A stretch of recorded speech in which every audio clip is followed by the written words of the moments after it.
दोस्तों, स्वागत है आपका एक बार फिर फ्रेंड। अभी तक हमारा इन्फ्लेशन का टॉपिक चल रहा था, जिसमें आज बहुत इंपॉर्टेंट टॉपिक है, जिसमें हम वीपीआई और सीपीआई को बहुत अच्छे से करेंगे। वीपीआई इस वीडियो में करेंगे, सीपीआई नेक्स्ट वीडियो में करेंगे, और उसके बाद एक टॉपिक और, उसके बाद ये वीडियो खत्म हो जाएगी। मतलब ये टॉपिक जो हमारा खत्म हो जाएगा। देखिए, मेरा मकसद यहाँ पे बस यही होता है कि अगर सामने वाला लड़का या फिर एक लड़की अगर बिल्कुल ज़ीरो है, बिल्कुल मतलब बात करें तो बिल्कुल ज़ीरो से कुछ नहीं पता, वो मेरी वीडियो को देख रहा है, तो जब एग्जिट करे, मतलब जब वीडियो ख़त्म हो, तो उसके दिमाग में ये रहा है कि हाँ, जो ये टॉपिक तो मुझे अच्छे से जो है क्लैरिफाई हो गया है। तो उसी चीज़ को ध्यान में रखते हुए हम अब आगे बढ़ेंगे। ठीक है, बाकी आप लोगों का सपोर्ट चाहिए, करें तो अच्छी बात है। ठीक है, ताकि और मोटिवेशन मिलेगा, हम और टॉपिक्स लेके आएंगे। मेरे द्वारा भी ज्योग्राफी आनी बाकी है, क्योंकि लगता है कि ठीक ठाक टेक्निकल है थोड़ा, तो मैं पढ़ा सकता हूँ। तो इकनॉमी ज्योग्राफी और पवेट जो मेरा ऑप्शनल है, मैं उसको बहुत अच्छे से यहाँ पे जो कवर कराने की जो इन फ्यूचर में कोशिश करूँगा। तो चलिए फिर शुरू करते हैं। और इकनॉमी को लेके देखिए, भारत में मुद्रास्फीति की दर को किस तरह से तय किया जाता है, इससे लास्ट टॉपिक में भी बात हुई थी। यानी कि देखिए, कहने का मतलब ये है कि जब मुद्रास्फीति 2% बढ़ी, 3% बढ़ी, तो कैसे बढ़ी, ये कैसे पता चलता है भाई, आखिर क्या रीज़न है इसके पीछे। तो वो सब चीज़ों को हम बहुत ज़्यादा जो है अगर बात करें तो हम ध्यान से देखेंगे कि आखिर कैसे कैसे रीजंस हैं, कैसे कैसे आप बोल सकते हो कि हाँ अभी 5% बढ़ा, 4% बढ़ा। तो उसकी कैलकुलेशन, हम कैलकुलेशन में नहीं जाएंगे कि ये मैं सोचा मैं आपको दिल निकालना सिखाऊंगा ऐसे 4% बढ़ता है, नहीं, वो तो बहुत टेक्निकल हो गया। उसके लिए पूरा पूरा का पूरा बैकएंड टीम है भारत सरकार के अंदर। लेकिन हमारा जो मेन मोटिव ये है कि इसमें दो इंडेक्स होते हैं, होलसेल प्राइस इंडेक्स और कंज्यूमर प्राइस इंडेक्स। सबसे ज़्यादा ये एक मतलब इंपॉर्टेंट, और भी हैं कुछ छुटपुट छुटपुट, वो हम देखेंगे फिर जब उसको करेंगे तो। लेकिन सबसे ज़्यादा यूपीएससी या फिर टेस्ट सीरीज के जो क्वेश्चंस होंगे, वो आपको यहीं से जो क्वेश्चंस सबसे ज़्यादा देखने को मिलेंगे। तो उसी चीज़ को ध्यान में रखते हुए होलसेल प्राइस इंडेक्स का मतलब ये होता है कि दोस्तों, कि उसको एक एज ए प्रोड्यूसर के तौर पे देखा जाता है, यानी कि एक उत्पादक के स्तर से देखा जाता है। और वही कंज्यूमर प्राइस इंडेक्स को एक कंज्यूमर है, मतलब हम जैसे जो लोग हैं उसके हिसाब से जो है कुल मिला के जो है अगर बात करें तो हमें जो है देखा जाता है। फिर इसमें अगर हम बात करें, अभी देखो, ये देखो कुछ चीज़ें हैं, ठीक है, जैसे मोटा मोटा समझना, जो ये वाली लाइन है, अभी मैंने आपको कुछ समझाया नहीं है, जैसे मैं आपको दिखा रहा हूँ कि कैसे क्या चीज़ें समझनी है। देखो, ये है WPI, ठीक है, और ये है आपका CPI। अगर आप नोटिस करें, ठीक है, ये 2001 का ही मेरे पास डेटा जो मुझे मिला, ठीक है, 2021 का, सॉरी। तो और 2 जनवरी 2022 तक का ये डेटा है, और सोर्स इसका PIB है। अगर आप नोटिस करें, ये हटाओ यार, ये क्या है, वो हटाओ, ध्यान से देखो, CPI की जो इन्फ्लेशन रेट है वो कहीं ना कहीं WPI से हमें जो है कम दिख रही है। बस ये आंकड़े आंकड़े नहीं, आंकड़े के भाड़ में जाए, आंकड़े आंकड़े से हमें कोई मतलब नहीं है। तो यहां से एक MCQ बन सकता है, वो ये बन सकता है कि जो CPI में इन्फ्लेशन हमें ज़्यादा देखने को मिलता है, स्टेटमेंट आ जाए, तो आप क्या करेंगे, आपकी जो ये स्टेटमेंट होगी वो रॉन्ग हो जाएगी। क्यों? अगर आप ग्राफ को एनालाइज करें, अगर आप ग्राफ को एनालाइज करें तो आपको ये देखने को मिलता है कि इसके अंदर आपका कुल मिला के अगर देखें तो हमें ये यही देखने को मिलता है कि WPI की जो इन्फ्लेशन रेट है वो कहीं ना कहीं थोड़ी सी ज़्यादा, जो अगर हम बात करें तो हमें जो है देखने को मिलती है। ठीक है, तो यही हम समझना है हमें कि कैसे कैसे हुआ, उसी चीज़ को जो समझने की जो यहाँ पे हम कोशिश यहाँ पे हम करेंगे। अगर आप मोटा मोटा देखें तो यहीं आपको समझ आ गया होगा कि vegetable, fuel power, fruits, food articles में सबसे ज़्यादा हमें इन्फ्लेशन देखने को मिला। और वैसे ही इसमें oil, fat, transport, fuel, lighting, clothing and footwears, इसमें भी हमें थोड़ा बहुत, यानी कुल मिला के मोटा मोटा ये हुआ कि कहीं ना कहीं हमें खाद्य पदार्थ हो गया। ठीक है, जो हमारी खाद्य पदार्थ वाली चीज़ें हैं, इनमें सबसे ज़्यादा हमें इन्फ्लेशन जो है सबसे ज़्यादा देखने को मिल रहा है, क्योंकि इसमें जो है अगर बात करें तो पेट्रोल के वो चीज़ें हैं। तो चलिए अब समझते हैं मुद्रास्फीति की गणना। ठीक है, देखो, होता ये था कि पहले एक चीज़ आगे बढ़ने से पहले ये भी समझो कि एक उर्जित पटेल समिति आई थी। ठीक है, एक तो ये आपको याद रखना है, ये बहुत इंपॉर्टेंट है, इसको हम बैंकिंग बहुत डिस्कस करेंगे अच्छे से। इसमें हमें ये पता चलता है कि 2014 से, यानी कि कुल मिला के 2014 से हमें ये पता चला कि RBI मुद्रास्फीति गणना के लिए WPI को प्रमुख सूचकांक मानती थी। जो भी हम समझेंगे, जो मैंने भी आपको समझाया नहीं है, वो ये कहते हैं कि 2014 से पहले, ठीक है, RBI जो है WPI के इंडेक्स को बोलती थी, इन्फ्लेशन के रेट को इसी से काउंट करती थी। ठीक है, लेकिन 2014 के बाद से जब उर्जित पटेल की समिति ने सुझाव दिया तो इसको फिर सीपीआई को प्रमुख जो सूचकांक है इसको हमने मान लिया। यानी कि हमें ये पता चला दोस्तों कि आप ऐसे ऐसे मोटा मोटा ऐसे ऐसे समझें कि देखिए WPI में रीज़न ये था, बस अभी समझो कि WPI में रीज़न ये था कि इसमें इन्फ्लेशन को एडजस्ट नहीं किया जाता था। ठीक है, इसमें इन्फ्लेशन को WPI में एडजस्ट नहीं किया जाता था, वहीं CPI में इन्फ्लेशन को भी साथ में एडजस्ट किया जाता है। मतलब कुल मिला के यही मतलब एडजस्टेड चीज़ें यहाँ पे ज़्यादा, बाकी इसको हम और आगे डिटेल में देखेंगे। तो कुल मिला के हमें ये पता चला कि WPI दो तरह के आंकड़े होते हैं, जिसमें अगर हम देखें तो हमें ये पता चलता है कि हम लाइक WPI जो उत्पादक के पॉइंट ऑफ व्यू से देखा जाता है, और जो CPI है वो हमारा कंज्यूमर के पॉइंट ऑफ व्यू के हिसाब से जो है देखा जाता है। और वहीं हमें ये पता चला कि WPI की गणना 2014 से पहले जो करी जाती थी, लेकिन 2014 के बाद से CPI की गणना जो हमें यहाँ पे जो है देखने को हमें मिलती है। कंसेप्ट क्लियर हुआ? ठीक है, अब आगे बढ़ते हैं। अब आते हैं होलसेल प्राइस इंडेक्स पे। देखो, थोक मूल्य सूचकांक की गणना थोक बाजार, ठीक है, इस चीज को समझना, थोक बाजार में उत्पादकों और बड़े व्यापारियों द्वारा, जो बड़े व्यापारी होते हैं काफी बड़े मतलब, ठीक है, किए गए भुगतान के आधार पर की जाती है। एक चीज समझना, यहां पे एक वर्ड को समझना कि इसकी जो गणना होती है दोस्तों, वो हमारे भुगतान के आधार पर जो सबसे ज्यादा अगर बात करें तो करी जाती है। ठीक है, ये बात क्लियर हो गई। यह मूल्य सूचकांक है जो कुछ चुनी हुई वस्तुओं, यानी कि इसके अंदर आपको सिर्फ गुड्स ही शामिल होते हैं। सर्विसेज मतलब सेवाएं, जैसे मैं आपको टीचिंग पढ़ा रहा हूं, एक सेवा है, सर्विसेज है। ठीक है, कोई और जैसे ट्रांसपोर्टेशन, ये एक सेवा है। होटल्स एक तरह से देखा जाए तो सर्विस इंडस्ट्री में आते हैं। ठीक है, बैंकिंग सेक्टर्स, ये एक सर्विस इंडस्ट्री जो एक सेवा देते हैं आपको। ठीक है, तो यानी कि इसके अंदर सिर्फ गुड्स के सामूहिक औसत मूल्य का प्रतिनिधित्व करता है। एक एक वर्ड को बहुत ध्यान से समझना, क्योंकि जिस तरह से यूपीएससी 2022 का पेपर अलॉटेड किया गया, तो उसमें एक बात ये कंफर्म हुई कि आपको एनालिटिकल के साथ साथ आपको अपने फैक्ट्स के ऊपर भी सबसे ज़्यादा फोकस करना पड़ेगा। तो वही चीज़ हमें यहाँ पे ये समझने की ज़रूरत है दोस्तों कि औसत मूल्य का बेसिकली यहाँ पे जो है प्रतिनिधि जो है करती है। ठीक है, बात क्लियर होगी। यानी कि यह एक मूल्य सूचकांक है, ठीक है, जो चुनी हुई वस्तुओं के सामूहिक एक औसत निकालती है। औसत का मतलब यहाँ पे हुआ कि 15-20 मान लो इतने सारे आर्टिकल ले लिया, और उसका जो एक एवरेज आया उसके हिसाब से जो है बेसिकली जो है WPI जो है यहाँ पे निकाला जाता है। ठीक है, इसके बाद इसमें उत्पादन के प्रथम चरण में अदा किए गए मूल्यों की गणना की जाती है। क्योंकि देखो ये फैक्ट है, इसमें कुछ मैं नया नहीं बता रहा, लेकिन ये आपको समझना पड़ेगा। ठीक है, इसमें उत्पादन के प्रथम चरण में अदा किए गए मूल्यों की गणना की जाती है, और भारत में मुद्रास्फीति की गणना इसी सूचकांक के आधार पर जो है करी जाती है। मतलब जो मुद्रास्फीति, अभी हालांकि ट्रेंड चेंज हुआ, लेकिन ये सब चीजें हमें जो है यहाँ पे समझने को मिलती है। नेक्स्ट हमें ये पता चला, अगर मैं थोड़ा सा बैक में जाऊं, बैक का मतलब ये कि थोड़ा सा मैं पीछे जाऊं, तो हमारे पास मोटा मोटा 3 तरह के सोर्सेज होते हैं। हालांकि इसमें सब पार्ट्स होते हैं दोस्तों, बहुत सारे इसमें प्रोडक्ट्स इंक्लूड होते हैं। हमें मोटा मोटा अगर हम बात करें तो हमें ये समझ आता है कि देखो ये होते हैं हमारे प्राइमरी आर्टिकल्स, बताऊंगा क्या होते हैं। ये हमारा फ्यूल एंड पावर होता है इसमें, और ये हमारा मैन्युफैक्चरिंग प्रोडक्ट्स होता है। तो अगर आप मोटा मोटा देखें, थोड़ा एनालाइज कर, नंबर्स याद नहीं करने, अगेन मैं बता रहा हूँ, numbers is not important for us, हमें सिर्फ चीजें समझनी है। देखो 1993-94 में कुछ 63% के आसपास, ये 65 के आसपास, और ये कहीं ना कहीं थोड़ा इसमें और कमी करी गई। यानी कि मैन्युफैक्चरिंग जो है हमारा, मैन्युफैक्चरिंग जो प्रोडक्ट है वो हमारा टॉप पे है। उसके बाद जो बारी आती है वो आती है हमारी प्राइमरी आर्टिकल्स की, जिसकी रैंक हमारी सेकंड है। उसके बाद अगर हम बात करें फ्यूल एंड पावर के, जिसकी रैंक हमारी जो है थर्ड है। तो ये रैंक के हिसाब से आप जरूर लगा के रखें, मतलब कि आप बोलें तो बढ़ने से घटने क्रम में, या फिर घटते से बढ़ते क्रम में आप अपने हिसाब से जो है रैंक लगा सकते, क्योंकि यूपीएससी या स्टेट पीसीएस के अंदर यहां से एमसीक्यू जो है आपका बेसिकली जो है बन सकता है। क्लियर बात हुई?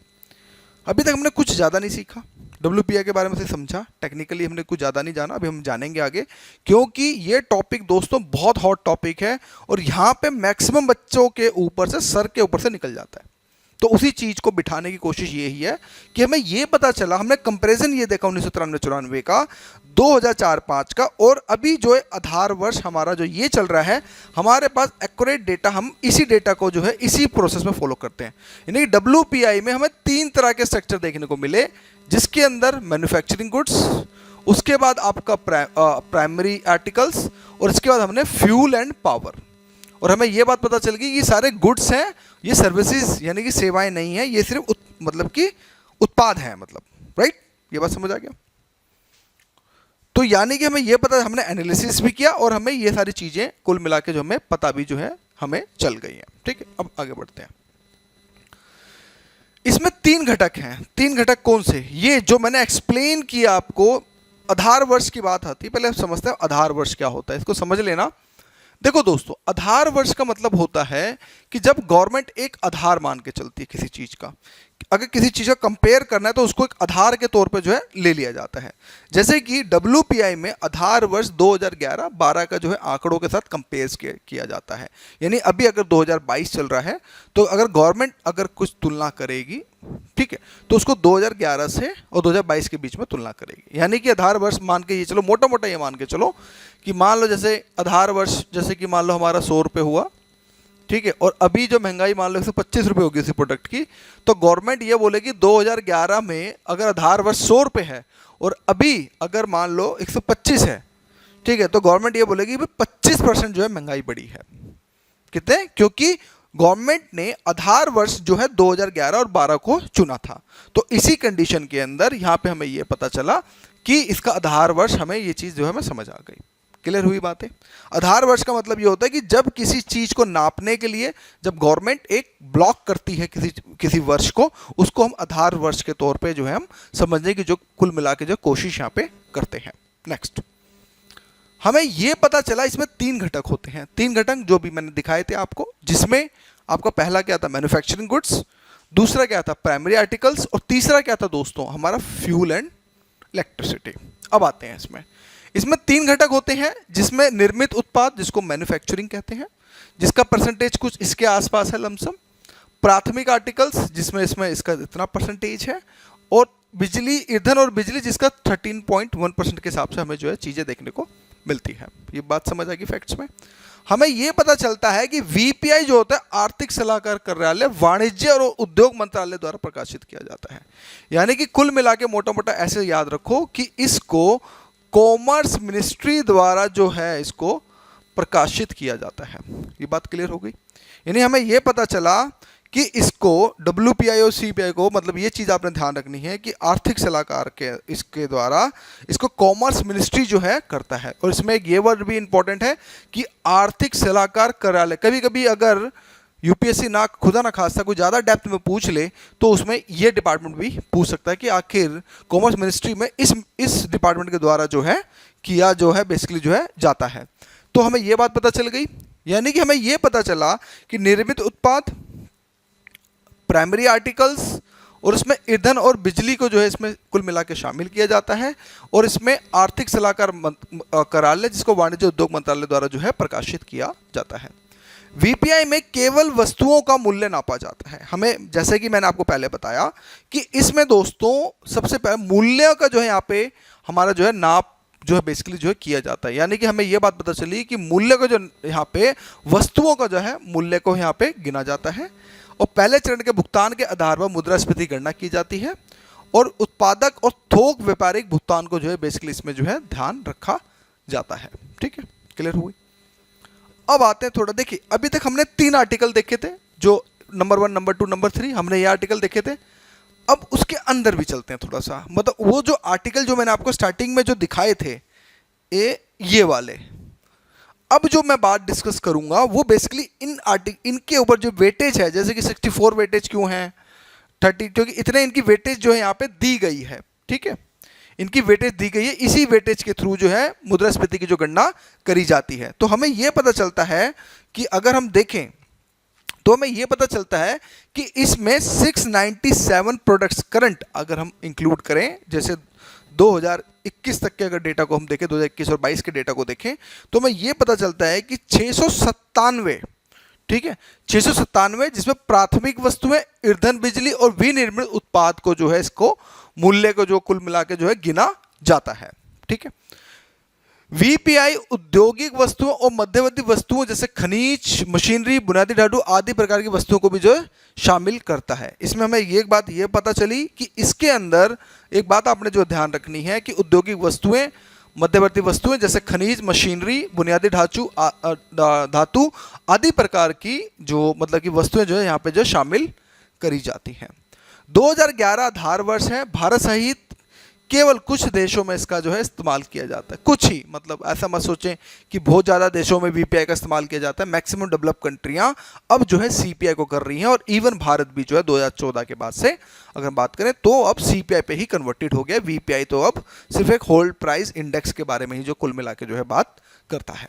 ठीक है, इसके बाद प्राथमिक वस्तुएं जो होती हैं, ईंधन और बिजली, ठीक है, इनको साप्ताहिक आधार पर और अन्य सभी वस्तुओं को, उनने सभी वस्तुओं पर या फिर ओवरऑल एक महीने में आंकड़े प्रकाशित किए जाते हैं। अगर कुछ ज़्यादा डेप्थ पूछ ले प्रीलिम्स के अंदर, ये क्योंकि मेंस में क्वेश्चंस नहीं आएंगे, ये सिर्फ जो मैं पढ़ा रहा हूँ आपको बेसिकली पीटी और एनटीटी सबसे ज़्यादा जो है हमें देखने को मिलता है। हमें ये पता चलता है प्राथमिक वस्तुएं, ईंधन और बिजली साप्ताहिक आधार पर और अन्य सभी वस्तुओं पर ओवरऑल अगर हम बात करें तो एक महीने में आंकड़े प्रकाशित जो है यहाँ पे कुल मिला के जो है किए जाते हैं। समझ आ गया? वीपीआई की नई श्रृंखला के तहत पुरानी श्रृंखलाओं में निर्मित वस्तुओं का वजन 64.9% से लेकर 64.2, जैसा कि हमने इस तरह के ग्राफ में देखा था। ध्यान से देखिए तो यहाँ पे इसी चीज को लेकर जो है बात करी गई है। ठीक है, तो ये चीज हमें जो यहाँ पे देखने को मिलती है। इसी तरह ईंधन और बिजली का भी वजन 14.9 से लेके इसको घटाया गया, और दूसरी प्राथमिक वस्तुओं का वजन कुछ इस तरह से प्राथमिक वस्तुओं के ऊपर, जिसके अंदर अंडा, ब्रेड, दूध, ये सब चीज़ें प्राथमिक वस्तुएं होती हैं, इनके ऊपर सबसे ज़्यादा मतलब इनको, इन प्रोडक्ट्स को बढ़ाया, क्योंकि गवर्नमेंट का मानना ये था कि ये चीज़ें धीरे धीरे आगे आ रही हैं और इन्हीं में सबसे ज़्यादा जो है महंगाई हमें मार देखने को मिल रही है, तो इसलिए इनके जो स्ट्रक्चर को कुल मिला के जो है बढ़ाया गया। समझ आया? अब आगे बढ़ते हैं। तो इसमें एक चीज हमें नोट करने वाली बात, देखो नोट में क्या लिखा है। दुनिया के अधिकांश देशों, विशेषकर विकसित देशों में मुद्रास्फीति की दर ज्ञात करने के लिए उपभोक्ता मूल्य सूचकांक का प्रयोग किया जाता है, जो इसके बाद नेक्स्ट लेक्चर होगा उस पर हम डिटेल में बात करेंगे। और ये देश हैं जैसे कि जो सब विकसित देश हैं, जैसे कि Japan, America, Britain, France, Canada, Singapore, चीन हालांकि विकसित नहीं है, और ये डेवलपिंग कंट्री में हमें जो देखने को मिलता है। भारत और फिलीपीन आदि देश थोक मूल्य सूचकांक में परिवर्तन को महंगाई में परिवर्तन सूचकांक के रूप में इस्तेमाल करते हैं। हालांकि इस पैटर्न को जो है अब कुल मिला के जो है चेंज कर दिया गया है, किंतु भारत संयुक्त राज्य अब उत्पाद मूल्य सूचकांक यानी कि प्रोड्यूसर प्राइस इंडेक्स का प्रयोग करने लगे हैं। हालांकि और इसमें पुराने सूचकांकों में जैसे कि कुछ चीज़ें ओल्ड हो जाती थी, जैसे कि टाइपराइटर हो गया, पेजर हो गया, ये सब क्या है, वो चोंच वाले बड़े बड़े फ़ोन हो गए, वो सब अब आउटडेटेड हो गए। अब नई नई चीज़ें क्या हो गई हैं, जैसे कि मोबाइल्स हो गए, इनको इंक्लूड किया जाता है। और भी सब चीज़ें देखो, जैसे कि कंप्यूटर हो गया, फ्रिज हो गया, डिश एंटीना हो गया, वीसीडी हो गया, माइक्रो ओवन हो गया, मिनरल वाटर हो गया, इन जैसी सभी वस्तुओं को कुल मिला के जो इसके अंदर अगर हम देखें तो इसमें जो है इस्तेमाल जो है अच्छे से जो है किया जाता है। तो ये था दोस्तों WPI, थोड़ा टेक्निकल है, थोड़ा रट्टा मार्फिकेशन है, we do also accept it, लेकिन ये सब चीज़ें हमारे जो है काम की हैं। अब ध्यान से देखो इस चीज़ की वेटेज को, सिर्फ समझना है, रटना नहीं है। परेशान मत होइएगा कि अरे ये क्या करा दिया, वो क्या करा दिया, नहीं, सिर्फ समझो। देखो index number annual rate of inflation, community of major groups, all community, जिसके अंदर प्राइमरी आर्टिकल आ गया, फ्यूल पावर आ गया, मैन्युफैक्चर आ गया, और ये फूड इंडेक्स आ गया। ठीक है, ये सारी चीज़ें हो गई, और ये मैंने मतलब इकोनॉमिक सर्वे से निकाला है। इसमें वेटेज के बारे में बात करी जा रही है। नवंबर का महीना 21, दिसंबर का महीना है, और जनवरी का 2022 का। तो ध्यान से देखो, नोटिस करो, सिर्फ एनालाइज करो। देखो प्राइमरी आर्टिकल की बात करें जिसका ये है, ठीक है, इसमें देखो इन्फ्लेशन रेट, ध्यान से देखो किस तरह से यहाँ पे बढ़ रहा है। फ्यूल एंड पावर में भी देखो ध्यान से इन्फ्लेशन कितना ज़्यादा हमें जो है चीज़ें देखने को मिल रही हैं। मैन्युफैक्चरिंग प्रोड्यूस में देखो तो हमें ये देखो ध्यान से कि हमें कितना ये बढ़ रहा है। तो कुल मिला के मोटा मोटा अगर हम देखें तो इन्फ्लेशन ये आ गया, ठीक है, यहाँ पे ये आ गया और यहाँ पे ये आ गया। देख रहे हो कैसे इन्फ्लेशन को किस तरह से कैलकुलेट करके कुल मिला के जो है काउंट किया जाता है। ये सिर्फ दिखाने के लिए आंकड़े, इनको आप प्लीज़ नोट मत कीजिएगा, ये सिर्फ आपको समझाने के लिए हैं कि किस तरह से मतलब कि आर्टिकल्स को जो है कुल मिला के जो है कनेक्ट यहाँ पे जो है किया जाता है, ठीक है। इसके बाद लास्ट टॉपिक इसमें हमें ये देखने को मिलता है कि अभिजन समिति 2008 के अनुशंसा के आधार पर 15 नवंबर 2009 को new wholesale price index का प्रकाशन किया गया और सितंबर 2010 में इस नए थोक मूल्य सूचकांक को पूरी तरह से जारी कर दिया गया था। हालांकि अब 2014 से अब तो हम सीपीआई पे कन्वर्ट हो गए हैं, लेकिन ये कुछ फैक्ट्स हैं, ये आपको याद रखना है कि हो सकता है यहाँ से कुछ क्वेश्चन बन जाए। तो अभिजीत सेन जो समिति 2008 की जो अनुशंसा आई थी उसके आधार पर 2009 को न्यू होलसेल प्राइस इंडेक्स के थ्रू मतलब कि इसको इस तरह से कर दिया गया है। तो दोस्तों ये था हमारा WPI, जिसको हमने काफ़ी डिटेल में समझने की कोशिश करी। इससे बाहर इससे फैक्ट्स कुछ नहीं आएंगे और उम्मीद करता हूँ कि आपको काफ़ी हद तक एक धीरे एक शांत स्वभाव से आपको समझाने की कोशिश करी। बाकी नेक्स्ट लेक्चर जो CPI पे होगा, आई होप वो भी आपको उम्मीद करूँगा कि पसंद आएगा। अगर कुछ गलतियाँ हों तो आप हमें care@IAS@gmail.com पे आप मुझे मेल कर सकते हैं। So guys thank you and thank you for watching my video.